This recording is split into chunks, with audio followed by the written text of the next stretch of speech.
97% of River Valley High students have returned to school for the first time since a 13-year-old student was killed on campus on Monday. The Education Ministry says that the number is similar to regular attendance and shows their resilience. It says procedures will be taken to ensure campus security. Schools will also continue to be vigilant. Tan Se-hui with this report. A solemn mood as students return to River Valley High. Teachers checked in with students in the morning to help them process what happened. Safe spaces, such as a room, are set up to let affected staff, students and parents walk in to receive support. They can also call helplines if needed. The Education Ministry is urging all students facing difficulties to reach out to parents, teachers, or an adult whom they can trust. The immediate aftermath of a tragedy like this is critical and sensitive. Since the incident, the school, with MOE HQ's support, has been proactively reaching out to affected staff and students to offer all our support.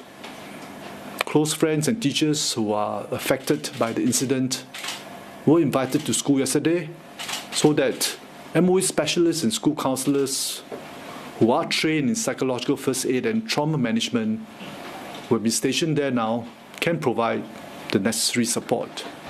One expert says these are adequate measures, but pupils should be given the option of staying at home, especially if they're greatly affected by the incident. At the moment, because these are children that we're talking about, these are adolescents, so it will be very important for adults to actually be able to keep them feeling safe. Dr. Cheng added that symptoms may be different for each child, and it's important to give them space.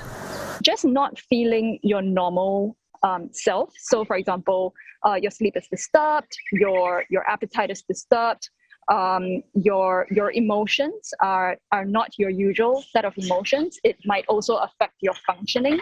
What could help is that parents might also understand that the fact that they don't feel like eating is also a part of a normal trauma response, and rather than trying to rush that, to also trust that the body will naturally come back to its normal state. She emphasized that it's also important that teachers have adequate support since such an incident is foreign and surreal to them. The Education Ministry says some time is needed for all to process and heal from the incident, as well as draw useful lessons. At the same time, an assurance tonight by the President that those affected by the tragedy are not alone in their struggles. Halimah Yacob says it's all right for them to seek help and that it is not a sign of weakness.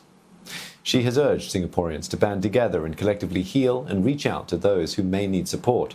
Madam Halimah says the incident is hard to make sense of, and she was deeply saddened to hear about it.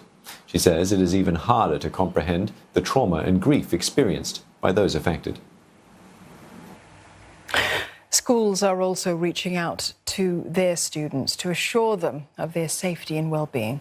In messages sent to parents and students, CHIJ Schools Board of Management acknowledged that some students may be worried about their safety on campus. It's urging those who need help to reach out to teachers and school counsellors. St Andrews Secondary School has provided their students with resources for support helplines. The principal of Raffles Girls' School has called on students to support River Valley High.